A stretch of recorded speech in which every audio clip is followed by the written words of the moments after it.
सुता के महल की जन रसता तुरंत आनी। चला है वो दुर्योधन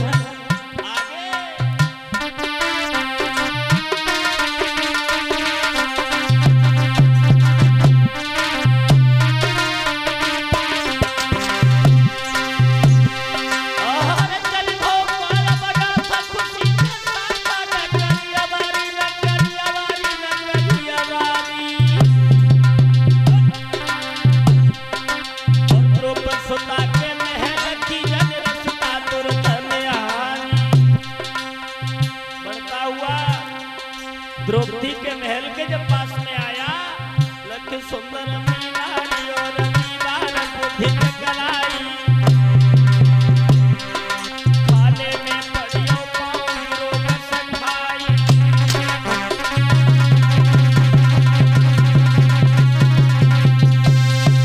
दुर्योधन आगे बढ़ता हुआ चला आया।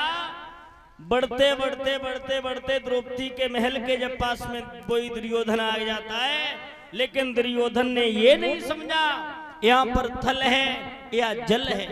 जैसे पैर बढ़ाया और दुर्योधन जो थे ये गिर गए, और जैसे ही दुर्योधन गिरे, द्रौपदी छत पर खड़े होकर के अपने केस सुखा रही थी, बालों को सुखा रही थी। और जैसे ही दुर्योधन को गिद्ध भव देखो द्रौपदी ने, द्रौपदी के मुंह से एक बात निकल गई, निकल गई, और वो द्रौपदी बोली है अरे जब द्रौपदी सुता तिलकानी,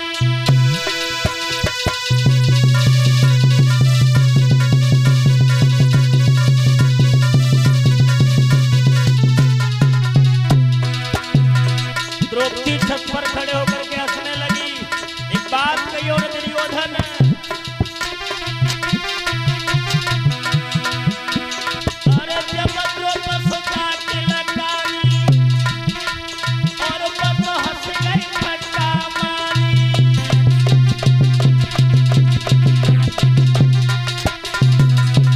बोली वो द्रौपदी तुम हो अनलख हमारी, ऐसी भी न बोली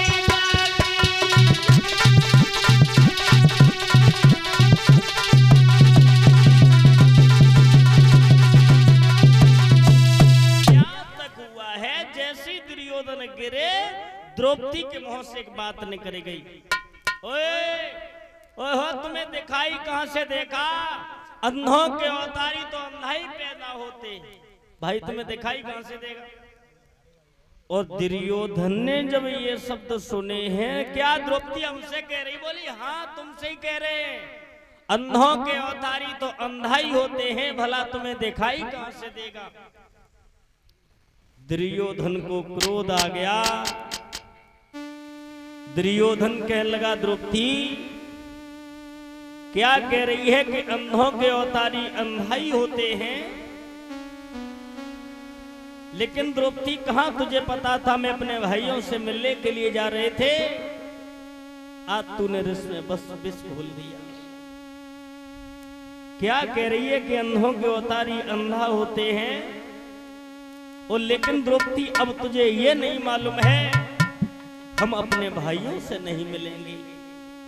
शायद द्रौपदी एक बात तुझे नहीं मालूम है, अगर तू ये कह रही है कि अंधों के अवतारी अंधा होते हैं, तो मेरी एक बात सुन ले द्रौपदी। और वो क्रोध में आकर के दुर्योधन कहता है, सुनो द्रौपदी, और द्रौपदी हो समय तू आई जा, अति शीघ्र वक्त वह आएगा, कौन सा, अरे ये रंग भंग हो जाएगा, ये हंसना तुझे रुलाएगा।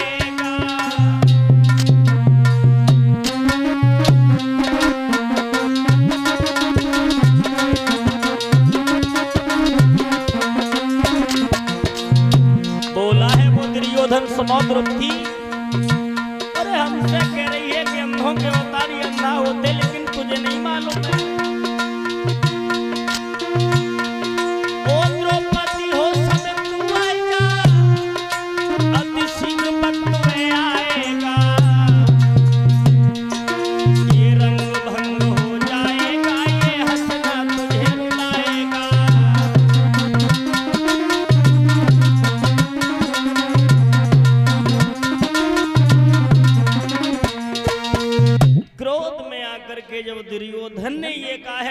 कि एक दिन समय वो आएगा, इन्हीं अंधों के चक्कर में पड़ करके तू बहुत पछताएगी।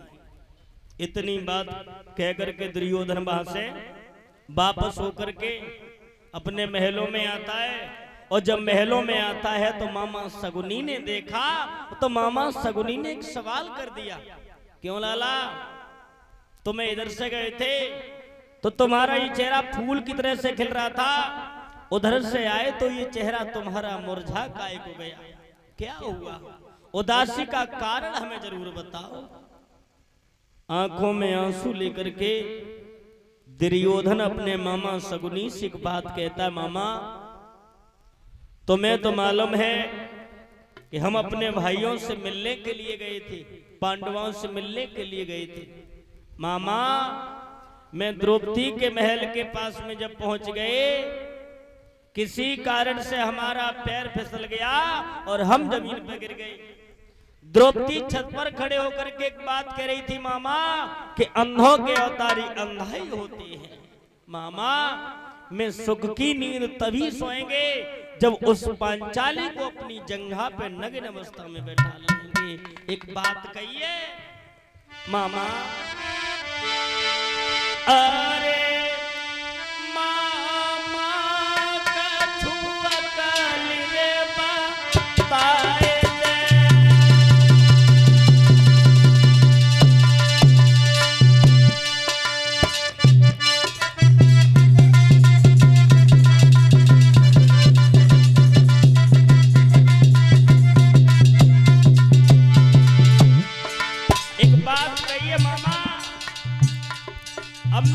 की नींद तभी सोएंगे मामा जब उस द्रौपदी से बदला ले लेंगे।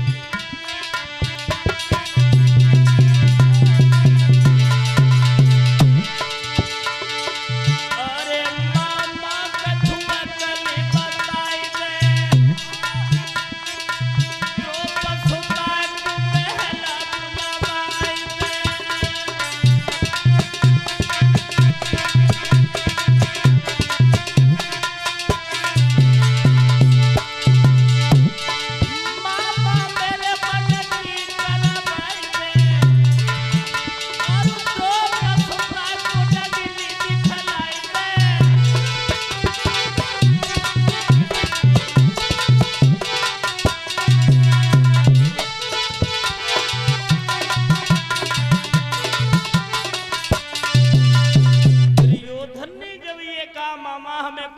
युक्ति बताओ जिससे हम वो द्रौपदी को नग्न अवस्था में अपनी जंघा पर बैठा ले।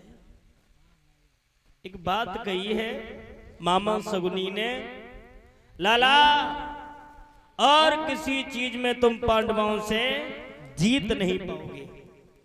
हाँ एक उपाय है, पांडवों को जुआ का खेल खेलना नहीं आता है। तुम पांडवों से एक ही चीज में जीत पाओगे, पांडवों को ये जुआ खेलना नहीं आता है, भेज करके पांडवों को बुलवा लो और पांडवों के साथ में छल के पांसे बनवाओ और जुआ का खेल खेलो। और जब ये कहा जुआ का खेल खेलो, पांडवों के लिए खबर करवाई है कि हम भैया तुम्हारे साथ में जुआ का खेल खेलना चाह रहे हैं, इनकार कर दिया। जब दुर्योधन ने ये कहा हम झूठ मूठ का खेल खेलेंगे, लेकिन पांडव नहीं समझ पाए हमारे साथ में क्या होने जा रहा है। यहां तक हुआ सज्जनों, जब पांडव दुर्योधन के पास में आ जाते छल के पांसे, और जब छल के पांसे बने हुए हैं, जब जब दुर्योधन डालता है तब तब ये पांचों पांडव हारने लगे हैं। यहां तक हुआ है हारते हारते हारते हारते पांडवों के पास में कुछ नहीं रहा। और जब पांडवों के पास में कुछ नहीं रहा तो मैया द्रौपदी केवल बची है। एक बात कही दुर्योधन ने, ओए भैया ऐसे गर्दन झुकाए हुए बैठे हो जैसे तुम्हारी किसी ने लंका छीन ली। अरे भैया उदास होने की जरूरत नहीं है, तुम्हारे पास में एक चीज और है। पांडव कहने लगे मेरे पास में कुछ नहीं है। बोले हाँ तुम्हारे पास में एक चीज है, अगर अपनी पत्नी द्रौपदी को भी दांव पे लगा दोगे तो हो सकता बाजू पलट जाए, के बाद में बाजू तुम्हारी आ जाए। जो भी तुम्हारे हुए हो वो हम तुम्हें सब कुछ वापस कर देंगे। और जब ये कहा है सब कुछ वापस कर देंगे, लेकिन पांडव नहीं समझ पाए। छल के पांसे बने हुए हैं जैसे ही डाले। अब तो भागवत श्रोताओं मैया द्रौपदी को भी हार गए पांचों पांडव। ऐसा ही नहीं, आहारे जुआवो भारी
पांचों पांडव भगवत श्रोताओं सब कुछ हार गए। जब सब कुछ हार गए, दुर्योधन ये क्रोध में बैठा हुआ है। और जब क्रोध में बैठा हुआ है तो दुशासन को अपने पास में बुलाया और दुशासन से ये कहा, बेटा बेटा देख क्या रहा है? अरे भाग के चला जा, भाग के चला जा। उस पांचाली के केस पकड़ करके